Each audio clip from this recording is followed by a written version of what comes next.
Civils daily की पूरी team की तरफ से आप सभी को नए साल की ढेर सारी शुभकामनाएं। ये साल आपके जीवन में सफलता, सौभाग्य और खुशियां लेकर आए। यूपीएससी के इस परीक्षा में आपकी मेहनत को नया मुकाम मिले और आपकी जीत पक्की हो।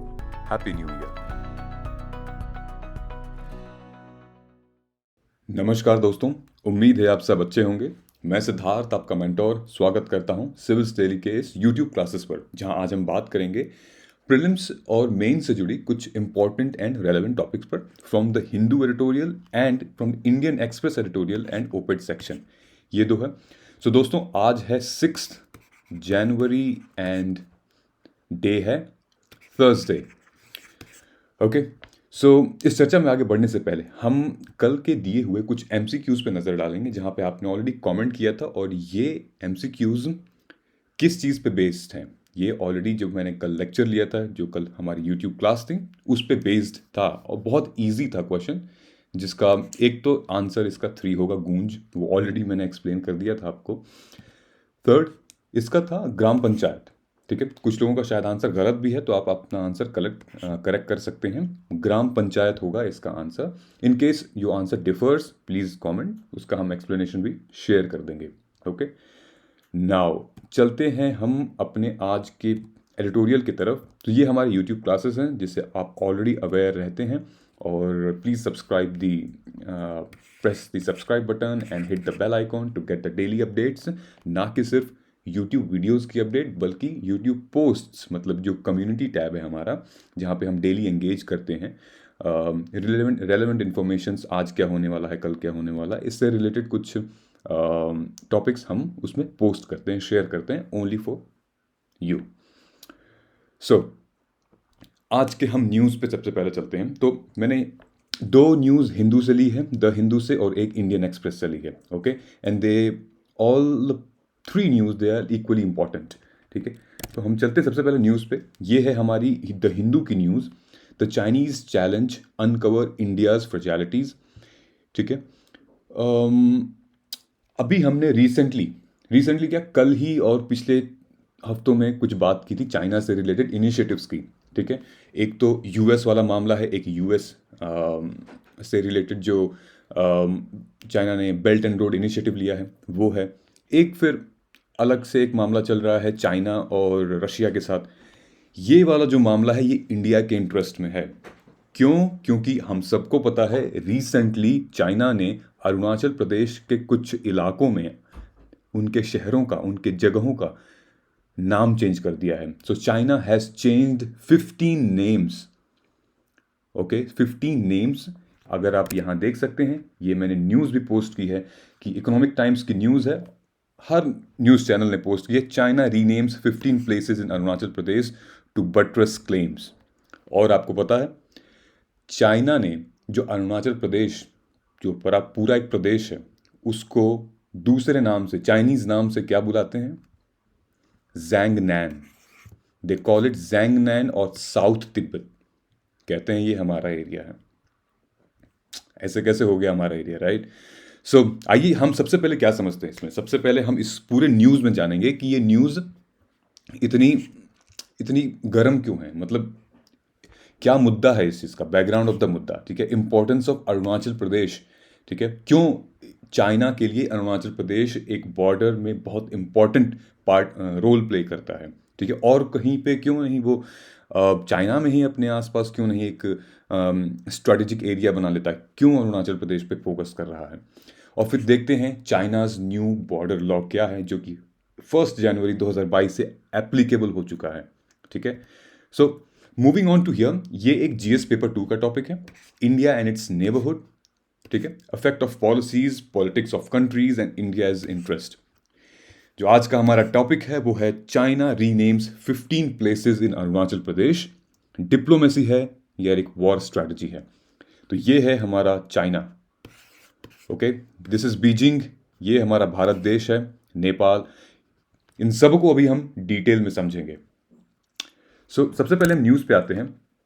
न्यूज़ में एज सच कुछ नहीं है जिसमें आप पढ़ें, इसीलिए हम यहाँ पे आपके लिए रोज़ मेहनत करते हैं, अपना टाइम इन्वेस्ट करते हैं, ताकि आप इन चीज़ों को अवॉइड कर सकें जो यूपीएससी के पर्सपेक्टिव से इंपॉर्टेंट नहीं है। ओके, तो इस न्यूज़ को 50% of the news is relevant and 50% is not.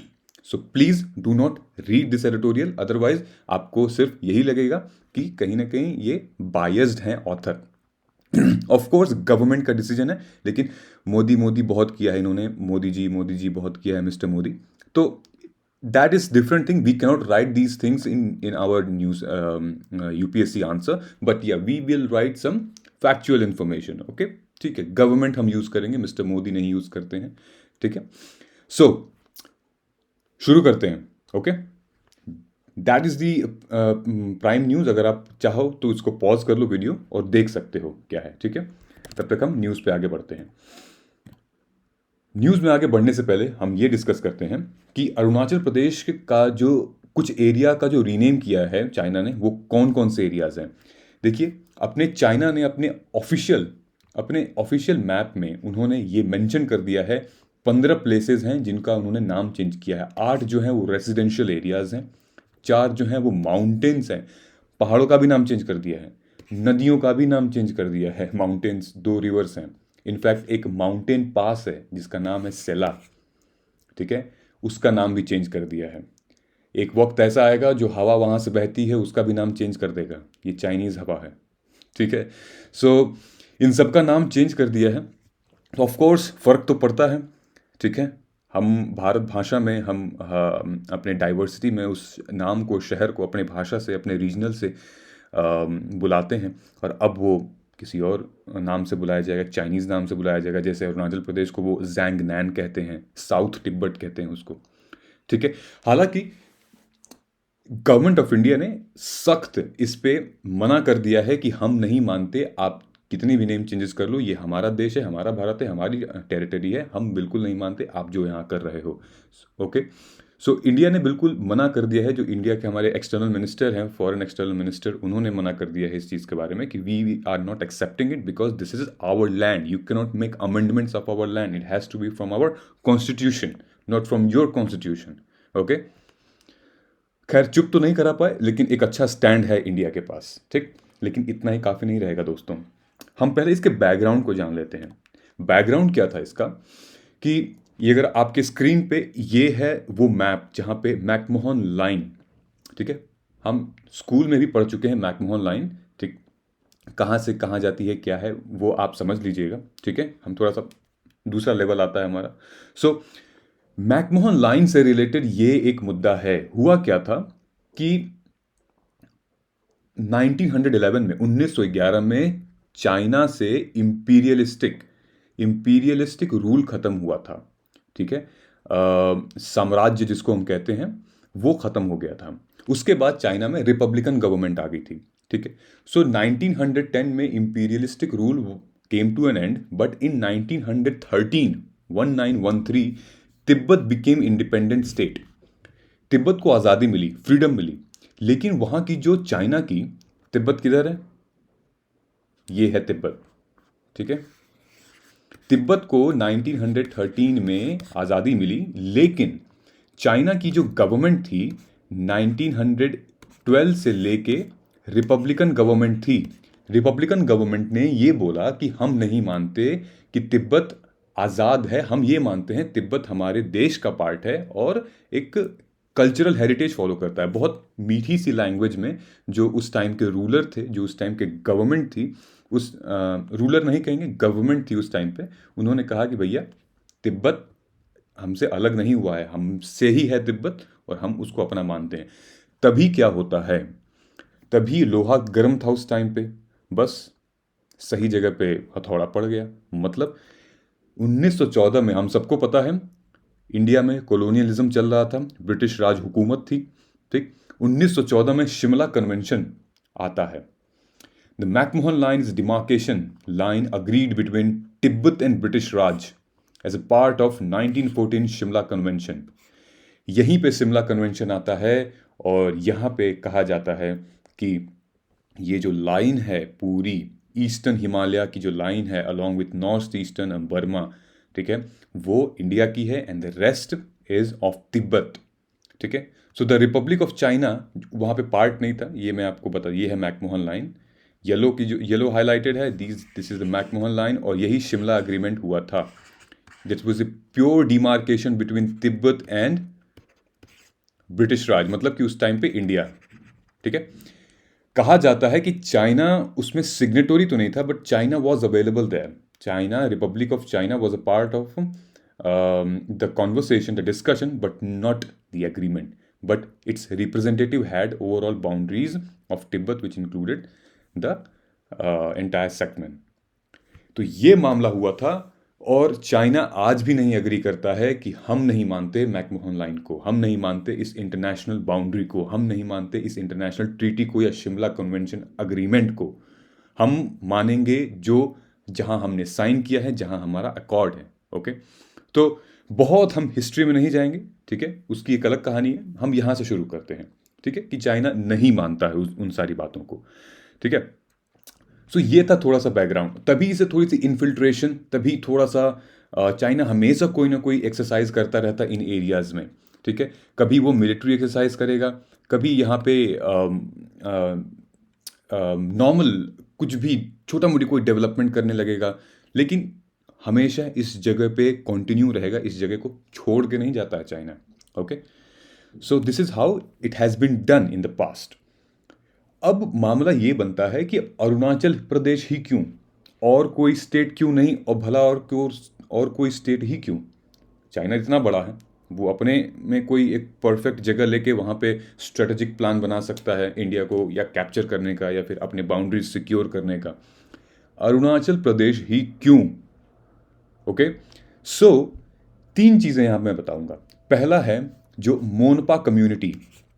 दोस्तों, मोनपा कम्युनिटी एक बहुत ही रिप्यूटेड रिलीजियस, बहुत पुरानी कम्युनिटी है अरुणाचल प्रदेश की. कहते हैं कि Tibet Tibet they are mostly Buddhist religion follow करते हैं. ठीक है. सो कहते हैं कि तिब्बत की जो आधी से ज़्यादा जनता है वो आंध्र प्रदेश में है, खास करके उस समुदाय, उस रीजन में है. ठीक है. एक छोटे से रीजन में जहाँ तिब्बत की बहुत भारी मात्रा में ये समुदाय रहती है, मोनपा कम्युनिटी. तो ये कम्युनिटी अरुणाचल प्रदेश के एक छोटे से शहर में भी है और तिब्बत में भी है. तो ये लोग पॉलिटिकली बहुत स्ट्रांग हैं. स्ट्रांग मतलब कि ये बहुत यूनाइटेड हैं. मतलब अगर ये एकजुट मिल जाएं तो एक नया, मतलब इंडिया और तिब्बत के बीच में बहुत स्ट्रांग पार्टनरशिप बन सकती है, और अभी भी है. तो एक ये मोनपा कम्युनिटी है. याद रखिएगा, ये कम्युनिटी बहुत इंपॉर्टेंट है. Monpa community is a crucial factor. तो चाइना यही करती है कि तिब्बत को अलग करना और अरुणाचल प्रदेश को अलग करना, इनको अलग कर रही है वो. ठीक है. कैसे अलग कर रही है? कई सारे ऐसे स्ट्रेटेजिक प्लान्स बना रहे हैं. अभी आपने देखा रिसेंटली कितने सारे फाइटर जेट्स भेजे गए थे तिब्बत में. ठीक है. दलाई लामा की वजह से भी बहुत सारे टेंशन्स होते हैं इंडिया को पाकिस्तान चाइना से. सो मोनपा कम्युनिटी के वजह से ये लोग वही डिवाइड एंड रूल वाला मामला है कि इन लोगों को अलग करना चाहते हैं. अरुणाचल प्रदेश की जो कम्युनिटी है मोनपा, वो अलग, तिब्बत की अलग, सो दैट एक वही फूट डालो राज करो वाली सिस्टम है. तो ये इंपॉर्टेंट फैक्टर है क्योंकि ये लोग अभी यूनाइटेड हैं, ये लोग बुद्धिज्म फॉलो करते हैं. और ये मोनपा कम्युनिटी ये वही कम्युनिटी है जो हैंडमेड पेपर बनाती है.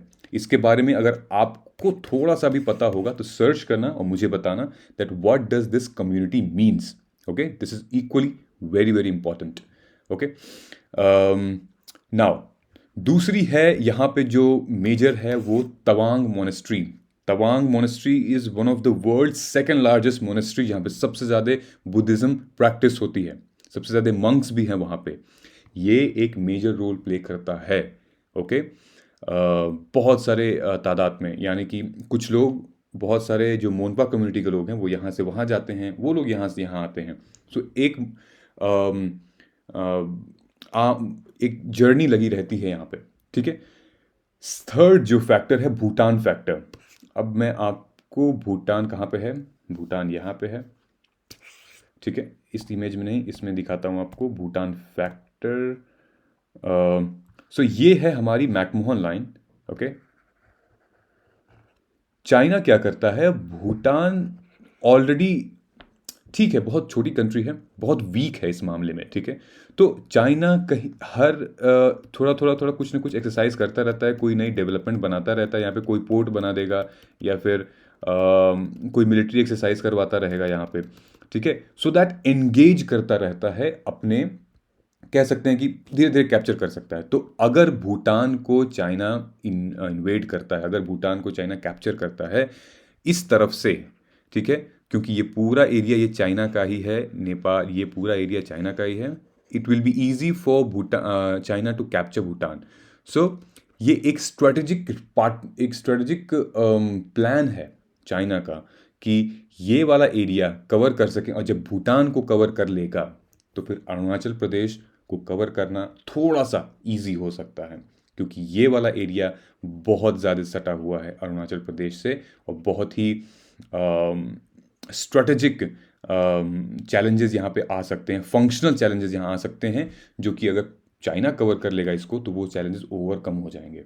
तो Bhutan is crucial. Okay, third and last यहाँ था कि अरुणाचल प्रदेश की लोकेशन। देखो दोस्तों, अरुणाचल प्रदेश की लोकेशन एक बहुत ही हाइपर सेंसिटिव लोकेशन है चाइना के लिए, ठीक है। इंडिया इजीली अरुणाचल प्रदेश के बॉर्डर्स पे अपने, अगर कभी ऐसी नौबत आए, कभी ऐसी सिचुएशन आए, भगवान न करे कभी ऐसी वॉर की सिचुएशन आए, लिटरली हम नहीं चाहते, हम चाहते हैं पीस हो हर जगह हर कंट्री में, लेकिन अगर कभी ऐसी सिचुएशन आती है तो इंडिया अरुणाचल प्रदेश के होने से एक बहुत ही अच्छी पोजीशन पे है चाइना को अटैक करने पे। ओके, क्योंकि यहाँ से चाइना बहुत पास है। ओके, और काफ़ी पास है, बहुत क्या काफ़ी पास है ये पूरा एरिया, ठीक है।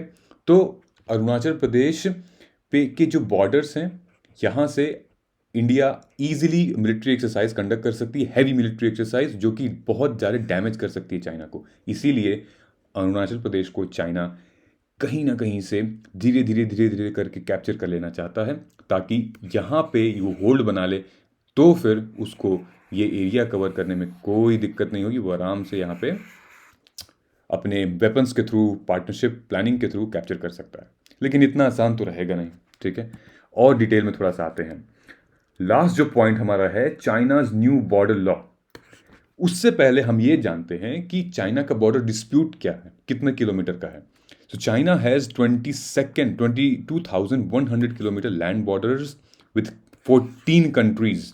ओके, 14 अलग अलग राज्यों, स्टेट से इनके लैंड बॉर्डर अटैच होते हैं, जो कि 22,000 किलोमीटर है। बहुत लंबा, बहुत बहुत लंबा, ठीक है। एक पूरा शहर, एक पूरा देश है एक तरीके से, 22,000 किलोमीटर, ठीक है। हैज़ रिजॉल्व 12, दो कौन से बचते हैं, इंडिया और भूटान, ठीक है। वही जो मैंने आपको बॉर्डर करके बताया था, ये दो बचते हैं। Okay, so with China yet to finalize the border agreement. अभी भी हमें अग्रीमेंट फाइनलाइज हुआ है।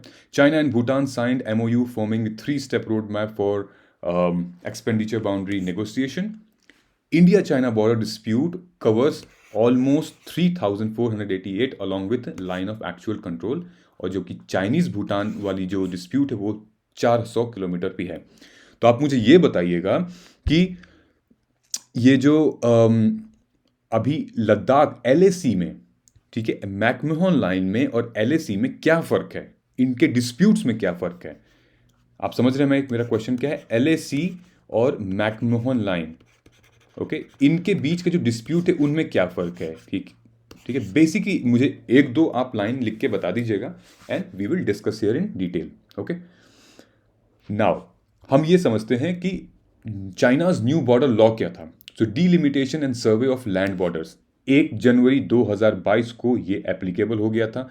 चाइना की तरफ से कहा गया कि जितने उनके एरियाज़ हैं वहाँ पे, ठीक है, उस एरियाज़ में ये लोग अब विलेज बनाएंगे। लगभग मेरे ख्याल से 600-700 विलेज को प्रॉमिस करने की बात की गई है। इतने विलेज बनाएंगे, पूरा एक शहर बसाएंगे वहाँ पे, और जो People's Republic of China shall set up a boundary marker of all its land border to clearly mark the borders, ठीक है। अब वो धीरे धीरे इस पे काम करने लगेंगे। To so management and defence border areas. अब ये क्या है, मैनेजमेंट एंड मतलब उस बॉर्डर की कैसे मैनेजमेंट होगी, उसके डिफेंस एरियाज कैसे रेगुलेट होंगे, ठीक है। तो the law prohibits any party from indulging in any activity. जब हम बात करेंगे एनी पार्टी मतलब आउटसाइड, मतलब बाहर के देश भी, in border area where endangered national security or affect China's friendly relation with neighboring countries। ठीक है। Now border to be sealed at in the event of war, armed conflict, ये सारी चीज़ें आप है डाउनलोड करिएगा पीडीएफ, वो समन्वय फॉर्म का लिंक फर्स्ट कमेंट में होता है, उसको क्लिक करिए, डाउनलोड करिए, और ये आपके लिए ही मैंने रखा है, अदरवाइज मैं न्यूज़पेपर से पढ़ा सकता था। ठीक है, आप इसको डाउनलोड करिए, समझिएगा कि ये कैसे मैनेज करेंगे अपने डिफेंस को, और बॉर्डर एरियाज कैसे मैनेज करेंगे। ये लोग कह रहे हैं कि we will follow the principle equality and mutual benefit. ठीक है, कहने का ये मतलब है कि जितना भी एरियाज उन्होंने कैप्चर किया या करने वाले हैं, ठीक है, उन सबको एक बॉर्डर बना लेंगे। उसके बाद कहें, उसके बाद फिर हम इक्वालिटी और म्यूचुअल बेनिफिट देखेंगे, फ्री ट्रेड करेंगे या फिर जैसा भी होगा, और फिर एक प्रॉपर डिमार्केशन होगी, भाई ये हमारा है, ये आपका है, फिर कोई दिक्कत नहीं होगी, इनका ये कहना है। ठीक है, आइए देखते हैं फिर क्या है मुद्दा यहाँ पे। बेसिकली हम अगर न्यूज़ पे आते हैं तो क्या हुआ था कि हमारे अभी उपराष्ट्रपति श्री वेंकैया नायडू जी भारत दर्शन करने गए थे, जहाँ पे ये ऑलरेडी इस एरिया में गए थे। तो चाइनीज को आपत्ति हुई, चाइनीज गवर्नमेंट को आपत्ति हुई, ऑफिशियल्स को आपत्ति हुई। उन्होंने कहा कि आप हमारे एरियाज में मत ट्रैवल करिए, ठीक है, क्योंकि ये हमारे एरियाज हैं, और हमसे पूछे बिना आप कोई भी ऑफिशियल्स, कोई भी गवर्नमेंट, ना कि इंडिया, किसी भी वर्ल्ड का कोई ऑफिशियल्स हमसे पूछे बिना नहीं जा सकता। तो भारत सरकार ने भी इस बात की पुष्टि कर दी है कि देखो बेटा, दिस इज आवर एरिया, और हम अपने एरिया में घूमने के लिए नहीं पूछना पड़ेगा आपसे। ये वाला एरिया देख रहे हैं आप, यहाँ पे मेंशन किया हुआ है, आई थिंक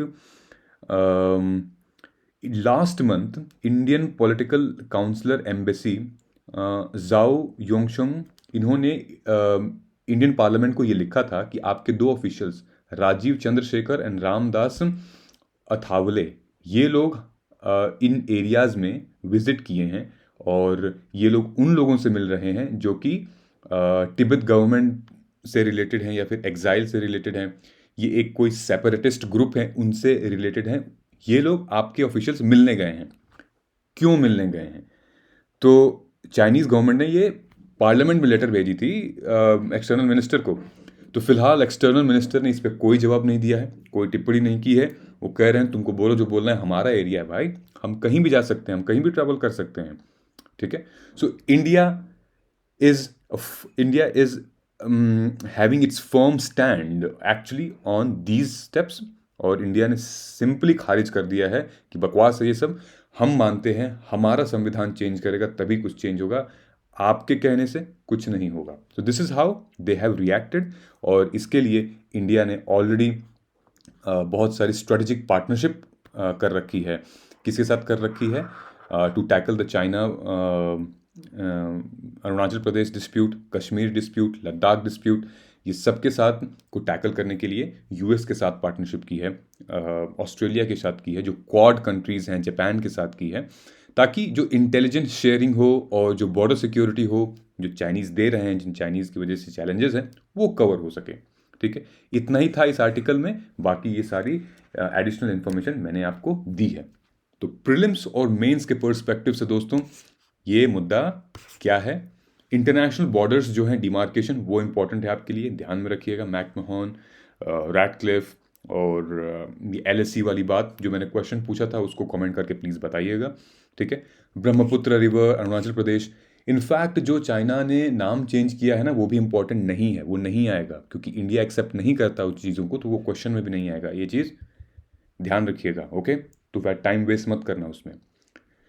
मेंस के लिए ये है impact of China's new border law on India China relation. ठीक है, ये आ सकता है डेफिनेटली।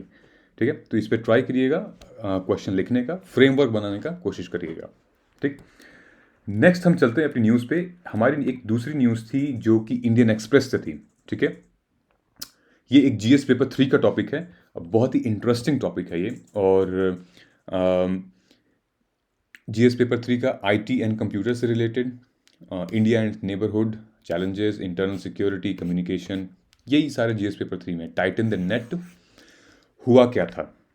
आपने रिसेंटली अभी ये न्यूज़ सुनी थी, बुली बाई, ठीक है। इसमें क्या था कि एक सोशल मीडिया प्लेटफॉर्म के थ्रू, और ये वेबसाइट है गिटहब, ठीक है। इन लोगों ने क्या किया था कि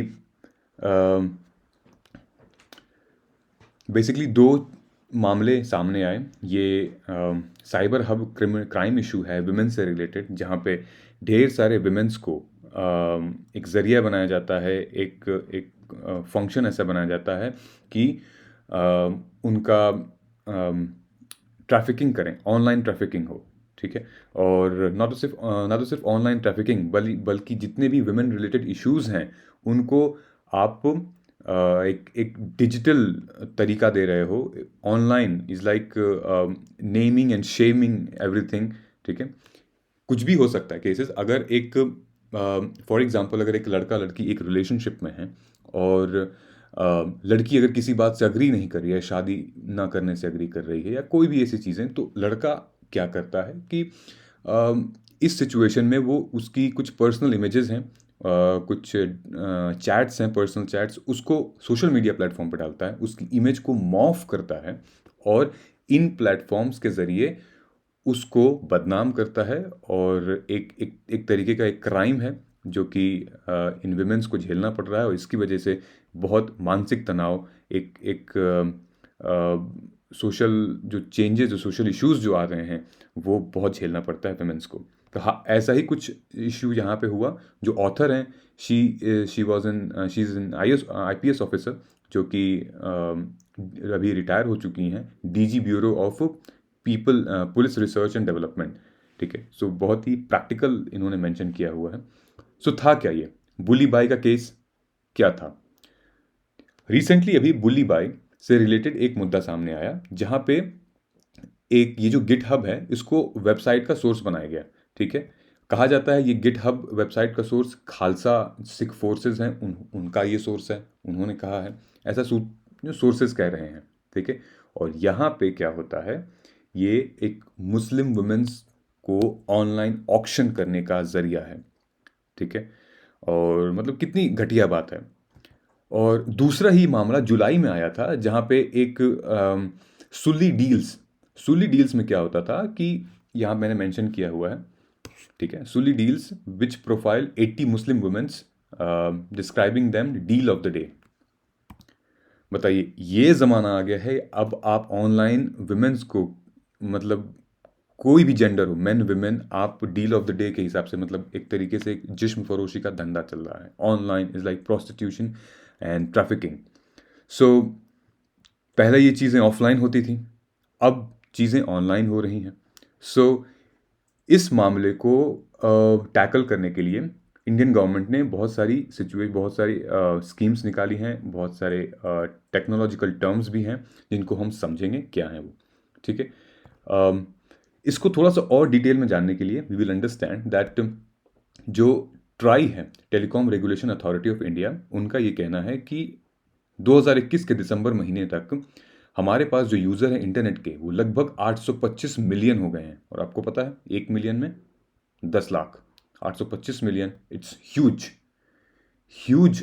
मतलब इतने सारे मोबाइल ऑपरेटर्स हैं और ये लोग डेफिनेटली इंटरनेट यूज़ करते हैं, ठीक है। We all know that most of them, let's say 95% of them we are genuine, ठीक है। जैसे हम आप यूज़ करते हैं रोज़मर्रा की ज़िंदगी में हम, लेकिन 5% या लगभग 1% लोग भी लगा लीजिए, वो लोग अगर इन सब कामों में, इन सब धंधों में उतरे हैं, तो वो 1%, वो पूरे 99% भारी पड़ जाते हैं, क्योंकि वो सोशल इश्यूज़ का एक बड़ा मुद्दा बन जाता है, ठीक है। तो ये कुछ ऐसे एग्जाम्पल्स हैं। अगर आप खुद you keep yourself under this shoe, under their shoe, then you will feel the same way how these people have felt while they come across with this situation. Okay, so आइए समझते हैं कि certain जो एक computer emergency response team India की है, वो क्या है। सबसे ज़्यादा जो इन्होंने बात की है इस पूरे आर्टिकल में, सबसे ज़्यादा डिस्कशन जो हुआ है वो सर्टन के ऊपर ही हुआ है। दैट अगर आप यहाँ देख सकते हैं, computer energy response team India emergency to track down there are many unreported cases of women facing cyber bullying, stalking, threats, blackmails, कई बार ऐसा होता है कि पुलिस डिपार्टमेंट के पास ऐसी सिचुएशन आ जाती है जहाँ पे मैरिज से रिलेटेड ऐसे केसेस होते हैं, इनफैक्ट डाउरी से रिलेटेड भी केसेस होते हैं। हालांकि डाउरी अब नहीं, मतलब एक बैन है एक तरीके से, लेकिन फिर भी केसेस होते रहते हैं जहाँ पे ग्रूम या ब्राइड की ऐसे शिकायतें आती रहती हैं कि फ़ोटो मॉर्फ कर दी गई, या फिर धोखे से शादी हुई, या फिर इन्फॉर्मेशन नहीं सही थी, या फिर ढेर सारे केसेस। ठीक है, तो ये एक साइबर क्राइम ऑन वुमेन से रिलेटेड पूरा मुद्दा है। सो सर्टेन इस मामले में क्या करता है, ये it's an organisation of the ministry of electronics and information technology. ठीक है, ये आपको ध्यान रखना है, ये कोई डिफेंस, मिनिस्ट्री ऑफ डिफेंस नहीं करती है इसको रेगुलेट। कौन करता है? Ministry of electronics and information technology of government of India. Objective of securing Indian cyber space. Okay, ये एक नोडल एजेंसी है which deals with cyber security threat like hacking and fishing. ठीक, इससे रिलेटेड कुछ मामले ऑलरेडी आ चुके थे, जैसे कि अगर हमने देखा, चाइना रिपोर्ट किया गया था, चाइना की कुछ एजेंसीज़ ने हमारे कुछ गवर्नमेंट की एजेंसीज़ को हैक किया था। इनफैक्ट हमारा IRCTC का जो पोर्टल है जहाँ से ट्रेन की टिकट हम बुक करते हैं, वो पोर्टल हैक कर लिया गया था। अभी रिसेंटली PM मोदी का जो ट्विटर अकाउंट है वो हैक कर लिया गया था। ठीक है, so there has been several news of cyber attack on various departments of India. यहाँ पे बात विमेन से रिलेटेड हो रही है और बहुत सेंसिटिव मामला है। ठीक है, certain provides incident prevention and response services as well as security quality management services. Okay, so कुछ सजेशंस यहाँ पे दिए गए हैं कि अगर ये सारे मुद्दे आ रहे हैं, अगर ये सारे इंटरनल सिक्योरिटी और ये थ्रेट आ रहे हैं, तो कैसे इनको चैलेंज किया जाए। देखिए, सबसे बड़ी बात तो यहाँ ये है कि ये सारे जो केसेस हो रहे हैं, मोस्ट ऑफ द केसेस ये इंडिया से नहीं हो रहे हैं, ये बाहर से हो रहे हैं। और हमारा सबसे बड़ा ड्रॉबैक ये है कि हमारे भारत में इन चीज़ों का सर्वर नहीं है। अगर हमें गूगल से कोई इन्फॉर्मेशन निकालनी होगी तो हमें सबसे पहले कैलिफोर्निया फ़ोन करना पड़ेगा और कहना पड़ेगा भाई हटाइए। चाहे यूट्यूब हो गया, गूगल हो गया, ट्विटर हो गया, कोई भी ऐसे सोशल मीडिया प्लेटफॉर्म है, उसका हमारा जो स्पेस होता है वो इंडिया में नहीं है, जो बेस होता है। Okay, that is not in India. ये सारा का सारा फंक्शन कहाँ से होता है? ये US से रेगुलेट होता है, वहाँ से हमें रिक्वेस्ट करनी पड़ती है, तो ये सारे डेटा इन्फॉर्मेशन हटते हैं, रिमूव होते हैं। ओके, सो सजेशंस क्या दे रहा है इसमें? सजेशंस इन्होंने ये कहा है कि a step could be increase awareness हम कर सकते हैं about cyber security, so that youth, specially जो यंग गर्ल्स, यंग वुमेन्स हैं, जो कि they are very prone to these things, and because they are using a lot of internet, they are using a lot of data, consuming a lot of data daily, so the chances are more these things are going to happen with these young girl and women. ठीक है, take proper precaution while surfing the vital world. This cannot be left on the law enforcement agency, जैसे schools हो गए, colleges हो गए, universities हो गई, communities हो गई, इन लोगों को आगे आना पड़ेगा और ये समझाना पड़ेगा, सिखाना पड़ेगा कि देखो बेटा, ये सारी चीज़ें हैं, ये आपको नहीं करनी है, मत खोलिएगा, इन सारी चीज़ों से आप बचे रहिए। ये आपके लिए ही हम कह रहे हैं, क्योंकि शायद आपके कैरेक्टर पे, शायद आपके मेंटल स्टेट पे ये अफेक्ट कर सकता है। ओके, सो यहाँ पे यही बात की गई है that rampant cyber abuse, safety measures, avenue available, ये चीज़ें ना हो।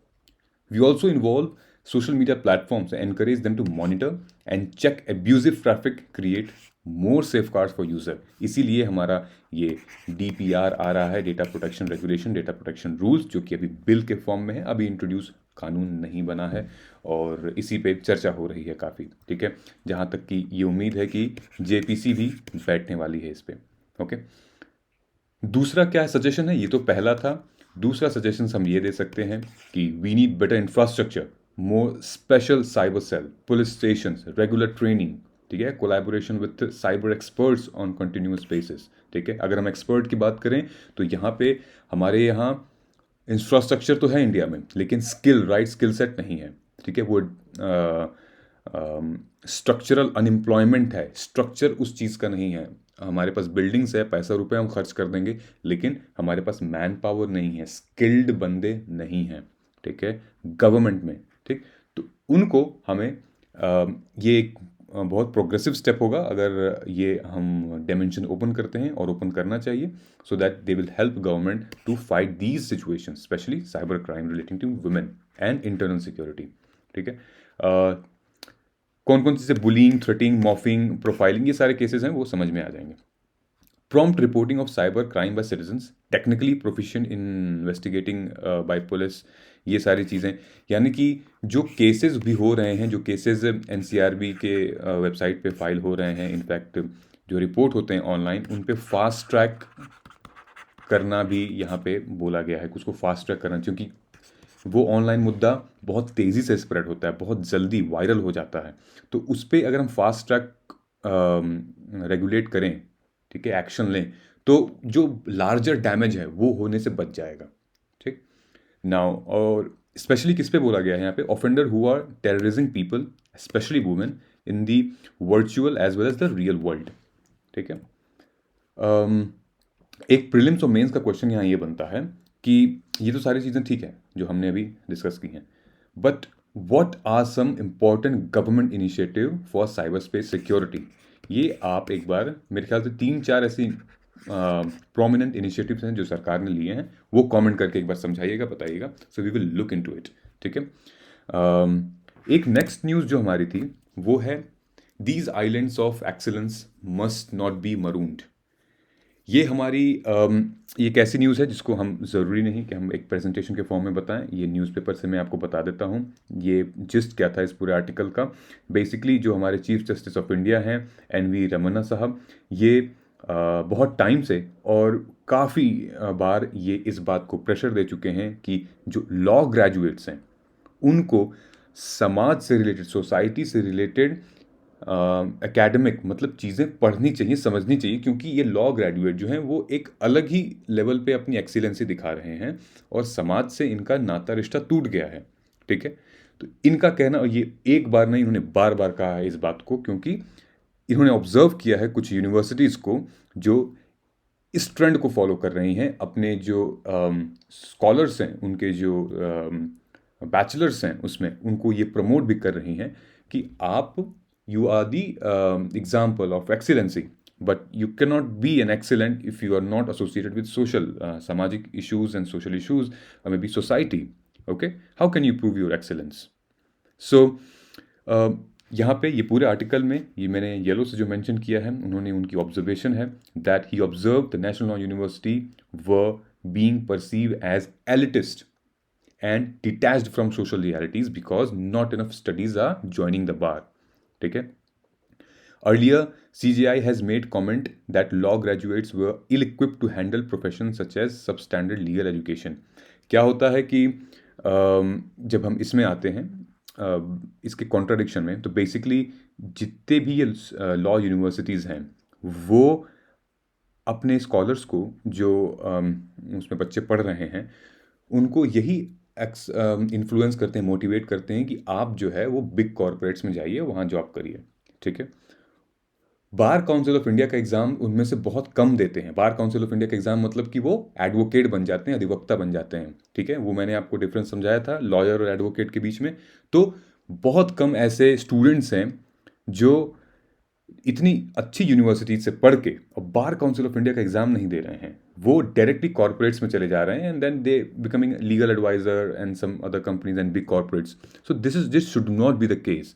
ठीक है, ये सारी चीज़ें एक बहुत बड़ा इम्पैक्ट क्रिएट करती है कि एक प्रेस्टिजियस इंस्टीट्यूशन है, वहाँ से आप संविधान पढ़ रहे हैं, आप कानून पढ़ रहे हैं भारत का, तो वो चीज़ें रिफ्लेक्ट होनी चाहिए हमारी सोसाइटी में।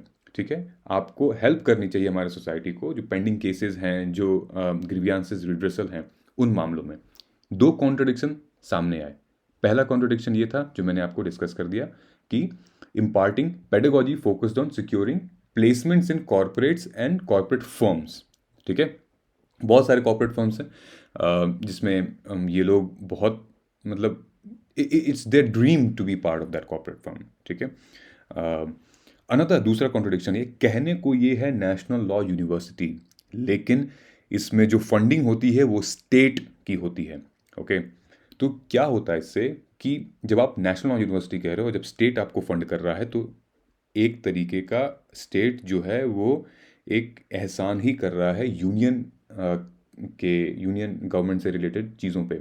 मतलब कि उसमें क्या हो रहा है कि जितनी भी डोमिसाइल वाली चीज़ें हैं, रिजर्वेशन वाली चीज़ें हैं, ठीक है, वो बायस्ड हो जा रही हैं। मतलब कि उसी स्टेट के बच्चों को लिया जा रहा है, उसी स्टेट के एम्प्लॉयज़ को ही जॉब दी जा रही है, कहीं बाहर के स्टेट के वाले में वो प्रॉब्लम हो रही है। ठीक है, सो एक रीजनलिज्म भी यहाँ पे दिखाई पड़ता हुआ दिख रहा है। ओके, रिजर्वेशन तो खैर है ही, लेकिन एक बायसनेस भी यहाँ पे दिखाई हुई, इसीलिए ये दो कॉन्ट्रडिक्शन बताए गए हैं। ठीक है, नाउ एक रिसर्च ड्रिवन एकेडमिक्स, यहाँ पे जो टॉपिक लिखा है रिसर्च ड्रिवन एकेडमिक्स, इसका मतलब यही है कि आने वाले टाइम पे भाई आप लोग सोसाइटी से रिलेटेड भी पढ़ो। ठीक है, सोशोलॉजी जैसे कोर्सेज हो गए, आपके कोर्स में सोसाइटी से रिलेटेड चीज़ें होनी चाहिए, सोशल इश्यूज से रिलेटेड चीज़ें होनी चाहिए। ठीक है, कानून आप तभी काम आओगे जब सामाजिक इश्यूज होगा और फिर आपको ही याद किया जाएगा, तो उससे कैसे टैकल करना है ये सारी चीज़ें होनी चाहिए। मतलब कि वैसे प्रोफेसर्स होने चाहिए, वैसे लेक्चर्स होने चाहिए, एक सेपरेट लेक्चर होना चाहिए, जैसे कि आप लॉ ऑफ टॉर्ट्स, जैसे लॉ ऑफ कॉन्ट्रैक्ट, इनका एक सेपरेट लेक्चर और क्लासेस होती हैं, सेपरेट बुक होती है। ओके, पूरा का पूरा एक सेमेस्टर भी होता है इसमें। तो सो इंटरनल इश्यूज़ में अगर हम बात करें दोस्तों, यहाँ पे अगर मेंशन है इंटरनल इश्यूज़ में ज़्यादा कुछ नहीं लिखा है, बस ये लिखा है कि जो पे स्केल वगैरह है और इन यूनिवर्सिटीज़ की थोड़ी सी कम है, जो प्राइवेट यूनिवर्सिटीज़ हैं अब डोमिनेट कर रही हैं, जैसे जिंदल हो गया। जिंदल बहुत पॉपुलर लॉ यूनिवर्सिटी स्कूल है, वहाँ पे ऑफ कोर्स पे स्केल बहुत ज़्यादा है, तो ये कॉन्ट्रोडिक्ट कर रहा है नेशनल लॉ यूनिवर्सिटी के जो प्रोफेसर्स हैं उनको पे स्केल कम मिल रही है, और बेसिकली जो और भी बेनिफिट्स है, लुक्रेटिव बेनिफिट्स हैं, वो कम मिल रहे हैं। तो ये एक चैलेंजिंग है, ये एक थ्रेट है, इसको कम करना चाहिए। ठीक है, other than that, last but not the least, इसमें यही बोला गया है कि जो नेशनल एजुकेशन पॉलिसी है हमारी, वो आने वाले टाइम पे अब ये करने वाली है कि that will shape the content of single discipline university. जो सिंगल डिसिप्लिन यूनिवर्सिटीज़ हैं उनका कंटेंट थोड़ा सा बदलेगी। मतलब कि अगर वो लॉ पढ़ा रहे हैं तो सिर्फ लॉ ही नहीं पढ़ाएंगे, उससे रिलेटेड जो भी चीज़ें कॉम्प्लीमेंट करती हैं वो सारी चीज़ें बच्चे पढ़ेंगे, वो मैंडेटरी होगी। जैसे इस मामले में सोसाइटी है, इंडियन सोसाइटी है। ओके, सो ज़्यादा कुछ नहीं था इसमें, बस हाँ एक आपके जानकारी के लिए ये इंफॉर्मेशन थी, नथिंग मोर मच दैट।